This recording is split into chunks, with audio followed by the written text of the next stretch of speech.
Reliance જે છે અત્યારના એક સપોર્ટ ઉપર છે 1320નો. So it's a make or break level. So અહીંયા આગળ એક રિસ્ક રિવોર્ડ રેશિયો સારો રહેશે. અહીંયા આગળ તમે 1320ની નીચેના સ્ટોપ લોસથી કરી શકો. અને in fact even Tata steel is quite favourable.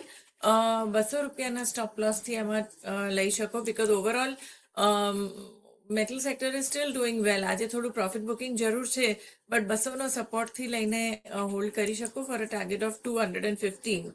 અને ત્રીજો મને પૂછ્યું બીએસસી. આઈ થિંક બીએસસી આપણે વેઇટ કરી શકીએ, બિકોઝ સારું એવું રનઅપ આવી ચૂક્યું છે.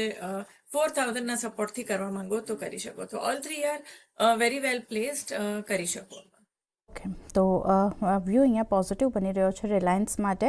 1320ની નીચેનો સ્ટોપ લોસ રાખી તમારે ખરીદારી કરીને ચાલવી છે તો તમે અહીંયા ધ્યાન રાખી શકો છો. ટાટા સ્ટીલ માટે 200 રૂપિયાનો સ્ટોપ લોસ ધ્યાનમાં રાખવાનો છે. અહીંયા પણ વ્યૂ પોઝિટિવ બનતો દેખાઈ રહ્યો છે. અને ટાર્ગેટની વાત કરી લઈએ તો 215 સુધીના લેવલ્સ ટાટા સ્ટીલ બતાવી શકે છે. અને બીએસસીમાં થોડું વેટ એન્ડ વોચ કરીને ચાલવાની સલાહ બનતી દેખાઈ રહી છે, પણ અહીંયા પણ વ્યૂ પોઝિટિવ છે એટલે નજરમાં રાખી શકો છો. પણ